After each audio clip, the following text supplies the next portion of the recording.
அல்ஹம்துலில்லாஹ் அஷ்ஹது அன் லா இலாஹா இல்லல்லாஹ் வஹதஹு லா ஷரீக லஹு. போல் அனைத்தும் அல்லாஹ்வுக்கே, அந்த அல்லாஹுவை தவிர வேறு தெய்வங்கள் இல்லை என்று நான் சாட்சியம் பகர்கின்றேன்.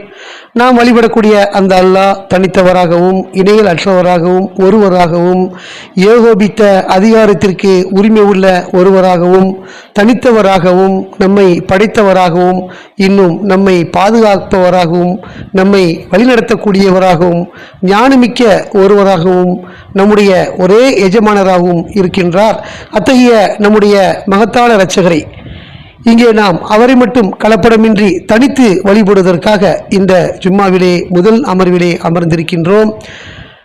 அல்லாஹ்வை மட்டும் கடவுளாக நாம் அடையாளம் கண்டவர்களாக அல்லாஹ் நம்மை ஆக்கி வைத்திருக்கின்றார்.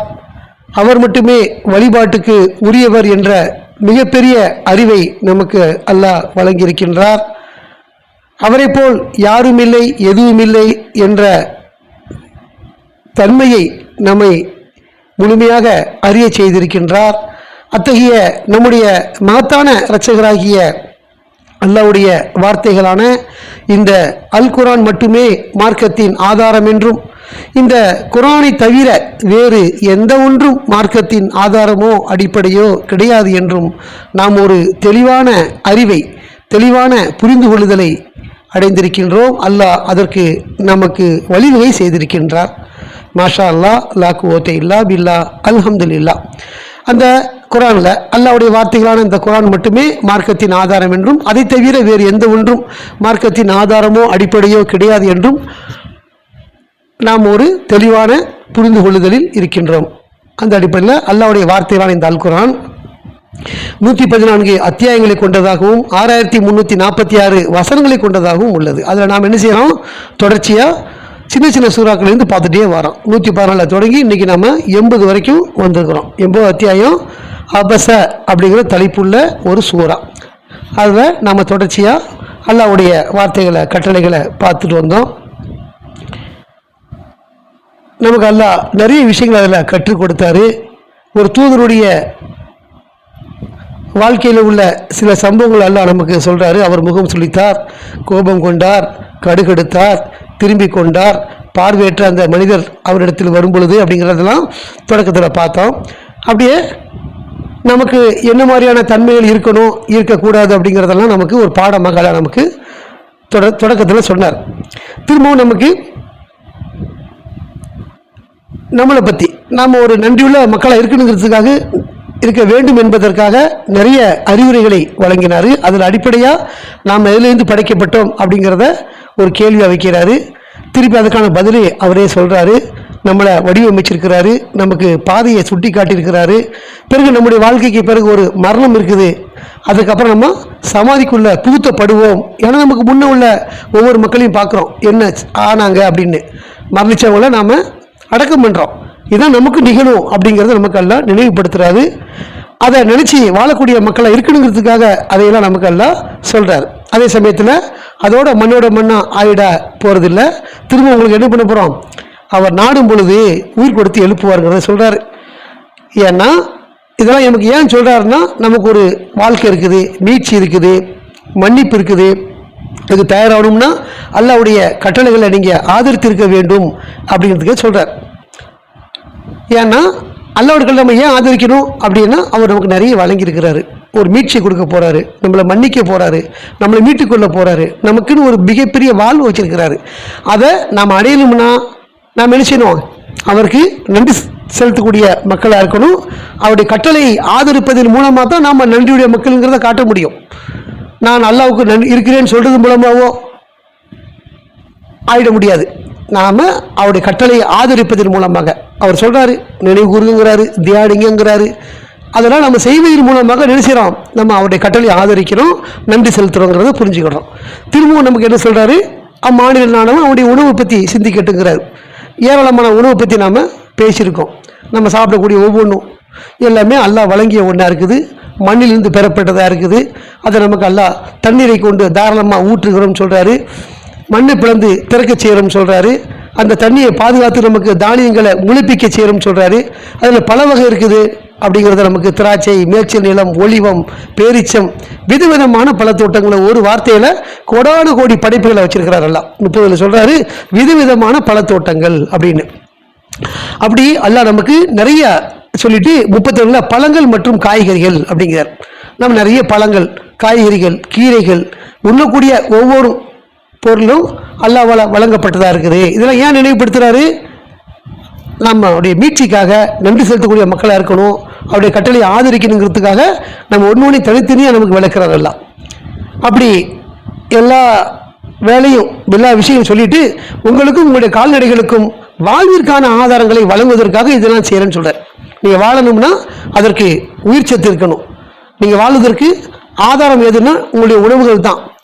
நீங்கள் உண்ணக்கூடிய ஆடு, மாடு, விலங்குகள் இதுக்கு கால்நடைகளுக்கும் வழங்குவதற்காக இந்த மலையை பொழிய செய்கிறோம், பூமியை பிளக்க செய்கிறோம், விதைகளை முளைக்க செய்கிறோம் அப்படிங்கிறது நிறைய விஷயங்கள் நமக்கு சொல்கிறார். ஆக இதெல்லாம் நமக்கு எதுக்கு அப்படின்னா உங்களுக்கு ஒரு இந்த வாழ்வு நிரந்தரமானது இல்லை, இன்னொரு வாழ்க்கை இருக்குதுங்கிறதுக்கு நினைவூட்டு முகமாக நமக்கு அதெல்லாம் வெளிப்படுத்துகின்றார். இதெல்லாம் இந்த விஷயங்கள் முடிஞ்சது அப்புறம் திருப்பி 33 42 வரைக்கும் அல்லாஹ் மறுமையை குறித்து நமக்கு நிகழ்காலத்தில் நம்ம பார்த்துட்டு இருக்கிறோம். நம்ம கடந்த காலத்தையும் பார்த்துட்டோம், பிறந்ததிலிருந்து நிகழக்கூடிய இந்த காலத்தையும் பார்த்துட்டு இருக்கிறோம். வருங்காலத்தையும் அல்லாஹ் நமக்கு விளக்குறாரு, அது எப்படி இருக்கும் அப்படிங்கிறத நமக்கு சொல்லக்கூடிய முகமாகத்தான் இந்த 33 மேலே அல்லாஹ் நமக்கு நிறைய விஷயங்களை நினைவுபடுத்துறாரு. இன்னைக்கு இன்ஷா நம்ம அதை பற்றி பார்ப்போம். அவுது பில்லாஹி மினஷ் ஷைத்தானிர் ரஜீம். சூரா 80 வசனம் 33. இந்த சம்பவம் நடந்ததுக்கு அப்புறம் பின்னர் அப்படின்னு நல்லா சொல்றார். இதெல்லாம் நடந்து முடிஞ்சிச்சுன்னா பின்னர் ஊதுதல் நிகழ்ந்தேறும் பொழுது அப்படிங்கிறார். என்ன ஊதுதல்? கொம்பு ஊதுதலை பற்றி நமக்கு முதல் ஊதுதல், 2ஆம் ஊதுதல் குரானில் 2 பார்க்கணும். நம்ம முதல் ஊதுதலில் ஒட்டுமொத்த உலகமே என்ன செய்யப்படுது? கியாமத்துக்கு வருது, அழிக்கப்படுது. இருக்கிற உயிர்களெல்லாம் நல்ல ஆன்மாக்கள் மயக்கத்தில் இருக்குது. என்ன கெட்ட ஆன்மாக்கள் ரொம்ப ஆச்சரியமாக கண் கொண்டு பார்க்குறாங்க. ஏன்னா எதிர்பார்க்கல அவங்க இந்த நிகழ்வெல்லாம் நடக்குங்கிறது நம்ம மற்ற வசனங்கள் பார்க்குறோம். இந்த வசனத்துலேயும் எல்லாம் ஊதுதல் நிகழ்ந்தேறும் பொழுது அப்படிங்கிற போது அதுதான் ஒருவன் தன் சகோதரனிடமிருந்து விரண்டோடும் நாளாகும் அப்படிங்கிறார்.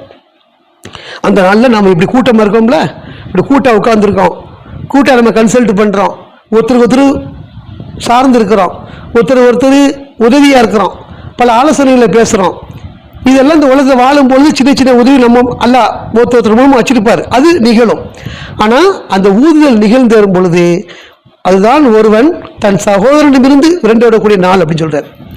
எவனையும் அண்டி இருக்க மாட்டான், ஒவ்வொருத்தரும் விரண்டு ஓடுவான். ஏன்னா அந்த மாதிரி சூழ்நிலை இருக்குங்க.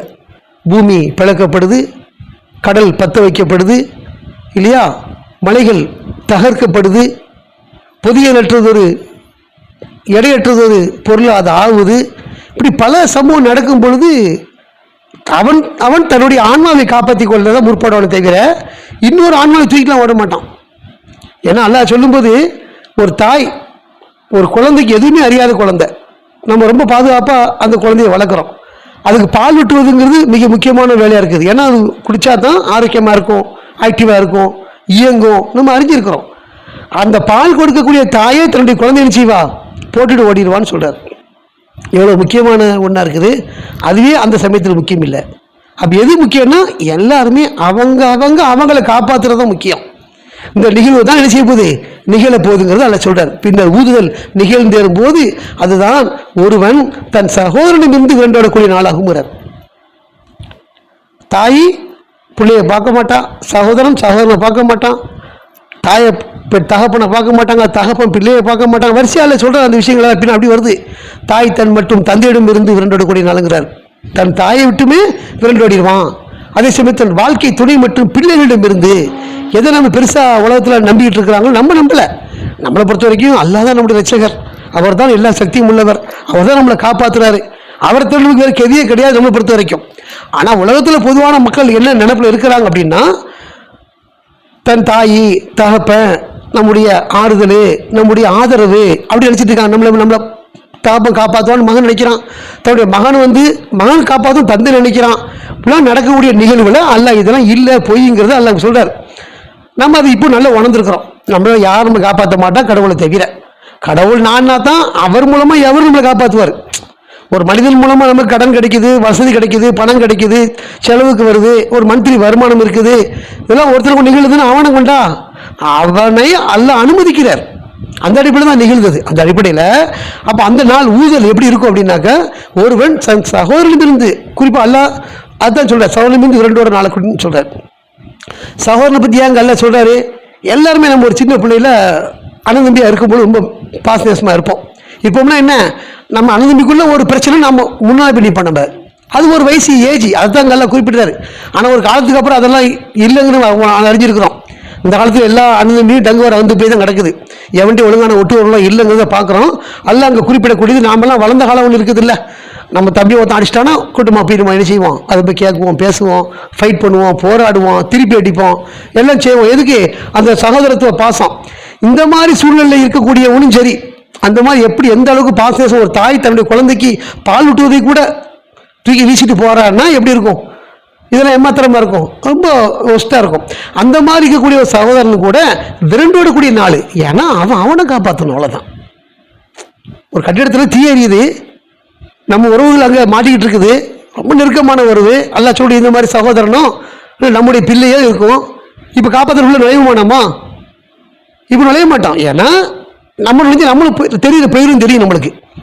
அந்த கட்டிடத்துக்குள்ளே போனோம்னா அவனும் போயிடும், நம்மளும் போயிடும்.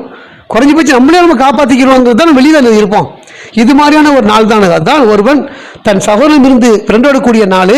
தன் தாய் மற்றும் தந்தையிடம் இருந்து, அவன் தாயையும் பார்க்க மாட்டான், தந்தையும் பார்க்க மாட்டான். எவ்வளோ நேசமாக நம்ம இப்போ இருக்கிறோம். தாய் தகப்பன் நம்ம எவ்வளோ பாடுபட்டு வளர்த்தாங்க, அவங்க நம்மளுக்கு கஷ்டமாக இருந்தாங்க.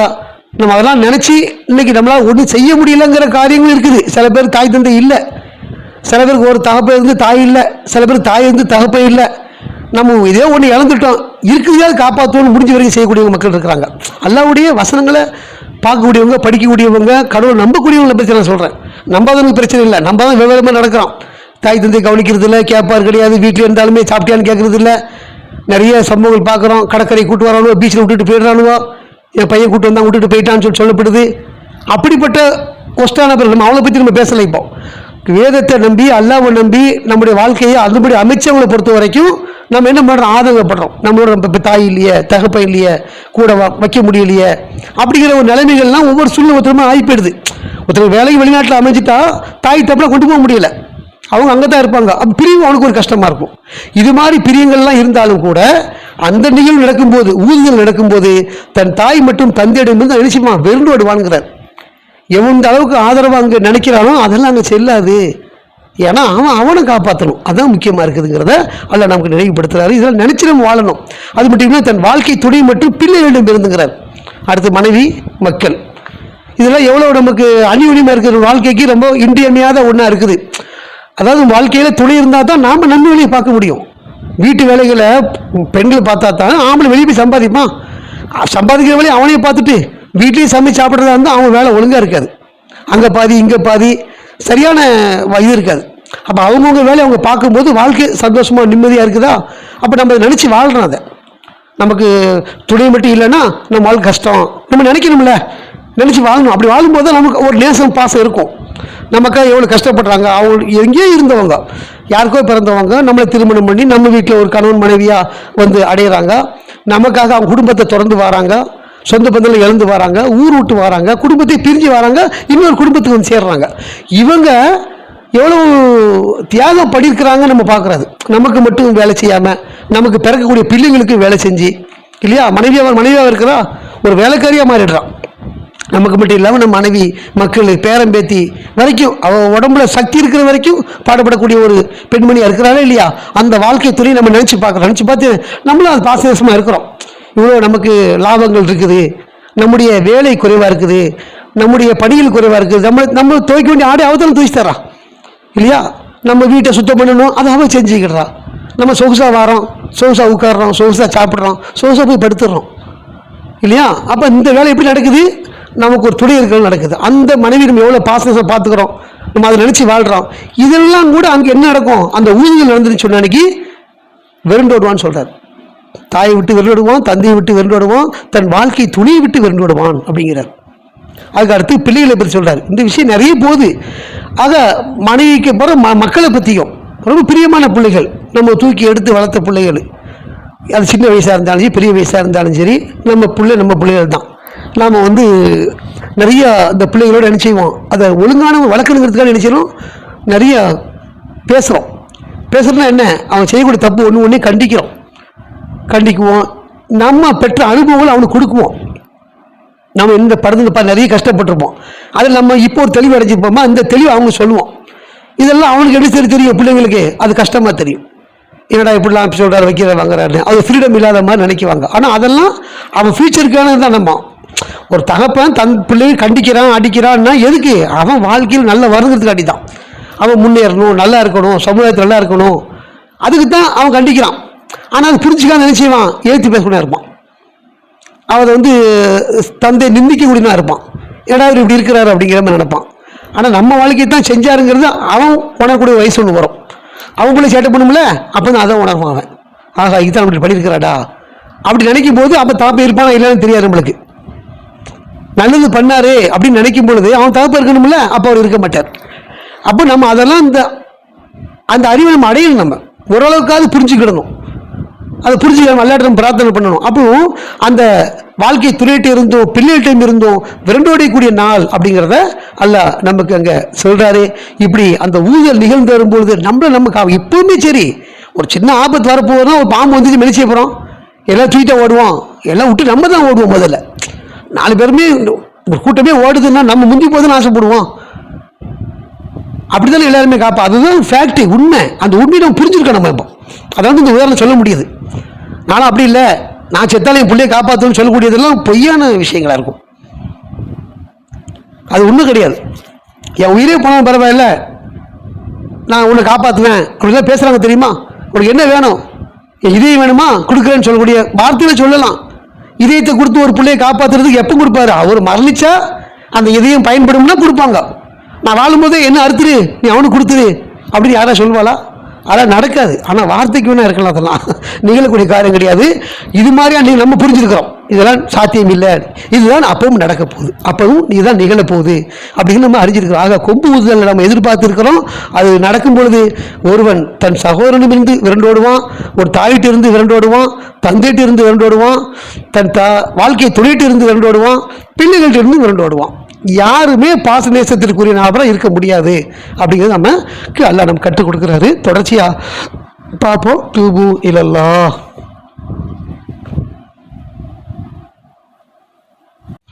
அல்ஹம்துலில்லாஹ் அஷ்ஹது அன் லா இலாஹா இல்லல்லாஹ் வஹ்தஹு லா ஷரீக லஹு. போல் அனைத்தும் அல்லாஹ்வுக்கே, அந்த அல்லாஹுவை தவிர வேறு தெய்வங்கள் இல்லை என்று நான் சாட்சியம் பகர்கின்றேன். நாம் வழிபடக்கூடிய அந்த அல்லாஹ் ஒருவராகவும் தனித்தவராகவும் இடையிலற்றவராகவும் இருக்கின்றார். அத்தகைய நம்முடைய மகத்தான இரட்சகரை, நம்முடைய பாதுகாவலரை, நம்முடைய வழிகாட்டியை இங்கே நாம் நினைவுகூறுவதற்காக, அவரை புகழ்வதற்காக, அவரை போற்றுவதற்காக, அவரை நினைவுகூறுவதற்காக, அவருடைய வார்த்தைகளிலிருந்து கற்றுக்கொள்வதற்காக இந்த ஜும்மாவுடைய 2வது அமர்விலே அமர்ந்திருக்கின்றோம். மாஷா அல்லா, லா குவத்த இல்லா பில்லா, அல்ஹம்துலில்லாஹ். அவுது பில்லாஹி மினஷ் ஷைத்தானிர் ரஜீம். 80-37 தொடர்ச்சியாக அவர்கள் ஒவ்வொருவரும் அந்த நாளிலே தன்னுடைய சொந்த தலைவிதியை பற்றியே கவலைப்படுவார்கள். இதுதான் அங்கே நிகழப்போகுது. ஒருத்தர் விரண்டு ஓடுறோம்னா எதுக்குன்னா நம்மளை காப்பாற்றிக்கிறதுக்கு. அப்போ நம்முடைய கவலை எல்லாம் எதுவாக இருக்கும் அப்படின்னா நம்முடைய விதியை பற்றி தான். நம்முடைய விதி எப்படி இருக்க தெரியலையே, நம்ம ரிசல்ட்டு நாளைக்கு ரிசல்ட் வரப்போது இன்னைக்கு எவ்வளோ பிரார்த்தனை பண்ணிட்டு இருப்பான், ராத்திரில விடியா எப்படி முடிச்சுட்டு இருப்பான், எப்படி பிரார்த்தனை பண்ணுவான், எப்படி தியானம் பண்ணுவான், அந்த வெற்றிக்காண்டி எவ்வளோ பாடுபடுவான். ஏன்னா ரிசல்ட் வரப்போகுது. 9 மணிக்கு நெட்டில் போட போகிறான்னா 9:0 தெரிஞ்சிடும் இல்லையா. அதுக்கு முன்னால் வரைக்கும் அவன் நிலைமை எப்படி இருக்கும், இதைத்தான் அங்கே அல்லாஹ் சொல்ற. ஒவ்வொருவரும் அந்த நாளிலே தன்னுடைய சொந்த தலைவிதியை பற்றியே கவலைப்படுவார்கள். நம்ம என்னன்னு தெரியலையே, ஆனால் அந்த ரிசல்ட் முக்கியமான ரிசல்ட்டு. இந்த உலகத்தில் கூட பாஸ் ஃபெயிலுங்கிறது வேற, பாஸ் ஆனால் ஒரு வேலை கிடைக்கும், ஃபெயில் இன்னொரு வேலை கிடைக்கும், வாழ்ந்துட்டு போயிடலாம் நம்ம விதி வரைக்கும். ஃபெயில் ஆகிட்டா அவனை செத்து போயிட மாட்டோம். ஆனால் அந்த விதி அப்படி கிடையாது இல்லை. தன்னுடைய சொந்த விதியை பற்றி ஏன் கவலைப்படும், எந்த அளவுக்கு கவலை இருக்கும்னு சொன்னால், அந்த விதி மோசமாகிடுச்சின்னா அது மாதிரியான ஒரு நிலைமை நம்ம வளரை கஷ்டம், ரொம்ப கஷ்டமான விஷயம். ஆக அதை கவலைன்னா அந்த மாதிரியான கவலையாக இருக்கும் என்ன தெரியுது வரைக்கும். ஒவ்வொருவரும் தன்னுடைய சொந்த தலைவிதியை பற்றியே கவலைப்படுவார்கள். எதை பற்றி அவங்களுக்கு கவலை கிடையாது. நாம் ஜெயிக்கணும், நாம் வெற்றி பெறணும், நாம் சொர்க்கம் போகணும், நாம் மீட்சி அடையணும், இதை பற்றி மட்டும்தான் நமக்கு கவலை இருக்கும். அந்த நாளில் சில முகங்கள் மகிழ்ச்சியுடன் இருக்குங்கிறார். இந்த ரிசல்ட் தெரிஞ்சிச்சுன்னா என்னவா இருக்கும்? ரிசல்ட் தெரிஞ்சிடும். நம்பிக்கையாளரை பொறுத்த வரைக்கும் எல்லாம் மீட்சியமாக காப்பாற்றுறோம். நம்ம நம்பிக்கையோடு இருக்கிறோம், நம்ம எதிர்பார்க்குறோம். அப்படிதான் இப்ராஹிம் சொல்கிறார். அல்லாஹ் அந்த வார்த்தையை சொல்லி காட்டுறாரு. இப்ராஹிம் என்ன சொன்னாருன்னு, என்னுடைய பாவத்தை எல்லாம் மன்னிப்பார், என்னை மீட்டுக் கொள்வார் என்று நம்ம எதிர்பார்க்கக்கூடிய அந்த ஒருவர் அப்படிங்கிறார். கடவுள் எப்படிப்பட்டவர் அப்படின்னா, மூசா ஒன்று சொல்கிறாரு, ஒவ்வொருத்தரும் ஒன்று சொல்கிறாங்க, அதில் இப்ராஹிம் இப்படி சொல்கிறார் இல்லையா? அவன் ஃபிரௌன் கேட்குறான்ல, உன்னுடைய கடவுள் யார், ரட்சகர் யார் அப்படின்னு கேட்டால் அவர் மூசா பதில் சொல்கிறார். ஒவ்வொரு பொருளையும் படைத்து அதுக்கு தன்மையை அறிவித்தாரே அவர் தான் என்னுடைய ரட்சகர் அப்படிம்பார். நம்ம இவர் சொல்லும்போது நோய் வந்தால் யார் குணப்படுத்துவாரோ அவர் தான் ரட்சகர்னு சொல்லுவார். அதில் ஒரு வார்த்தையாக தான் இந்த வாசகம் வரும். மறுமையில் என்னை மன்னிப்பார் என்று எதிர்பார்க்கக்கூடிய அந்த ஒருவர் அவர் தான் ரட்சகர்பார். நிச்சயம் நமக்கு அந்த நம்பிக்கை இருக்குது. நம்ம பாவிகள் தான், நம்ம யோக்கியம் கிடையாது, ஆனால் நம்மளை மன்னிப்பாரல்ல, நம்ம அவரை மட்டும் சார்ந்த இருக்கிறோம், அவரை மட்டும் வழிபடக்கூடியங்களா இருக்கிறோம், அந்த வழிபாட்டில் நம்ம கலப்படம் செய்ய மாட்டோம் அப்படின்னு அவர் மட்டும்தான் கடவுளாக இருப்பவருங்கிறத உணர்ந்து இருக்கிறோம். அதனால நம்மளை கண்டிப்பாக நம்முடைய பாவங்களை எல்லாம் மன்னிப்பார் அப்படின்னு நம்ம எதிர்பார்த்து இருக்கிறோம். அதனால் நம்ம பாவம் மன்னிக்கப்பட்டதுனால, மீட்டுக் கொள்ளப்பட்டதுனால நம்முடைய அந்த முகங்கள், சில முகங்கள் அந்த நாளிலே மகிழ்ச்சியுடன் இருக்கும், சந்தோஷமாக இருக்கும். ஏன்னா அதுதான் வெற்றி, நமக்கு பூர்ணமான வெற்றி, நிரந்தரமான வெற்றி, அழியாத ஒரு வாழ்க்கை, எல்லா விதமான அனுபவங்களும். இங்கே பல அனுபவத்தை அனுபவிக்கிறோம். இந்த வெயில் வந்தால் உசு உசுங்கிறோம் இல்லையா? பல விதமான அனுபவங்களை நம்ம அனுபவிச்சுட்டு இருக்கிறோம்.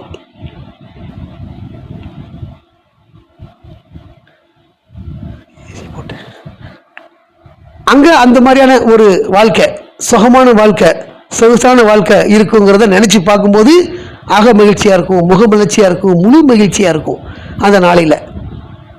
அந்த வசனத்தை அல்லாஹ் சொல்லும்போது யௌம யஃபிருல் மர்உ மின் அஹி, அதுதான் 6:34 சொல்கிறார். உம்மிஹி வ அபி வ சாஹிபத்திஹி வ பனி லிகுல்லி இம்ரிஇன் யௌமைதின் ஷக்னு யுக்னி. தன்னோட சொந்த தலைவிதியை பற்றி கவலைப்படுவாங்க. உஜூஹு யௌமைதின் முஸ்ஃபிரா, சில முகங்கள் அந்த நாளில் மகிழ்ச்சியோடு இருக்கும். உஜூஹு யௌமைதின் முஸ்தப்சிராங்கிறார், சிரித்து கொண்டும் ஆனந்தத்துடனும் அப்படிங்கிறார். மகிழ்ச்சி வந்தால் தான் எல்லாம் வந்துடும்ல, சிரிப்பு வரும், சந்தோஷம் வரும், ஆனந்தம் வரும். நம்முடைய பாடியிலேயே அந்த லாங்குவேஜ் மாறிடும். வாய்மொழியாக பேசுறது இல்லாமல் ஃபேஸ்லேயே இந்த உணர்ச்சி தெரியுமா இல்லையா? நமக்கு உணர்ச்சி, அந்த மகிழ்ச்சி நம்ம இப்பயும் அனுபவிச்சிருக்கிறோம். அப்படி இருக்கும்.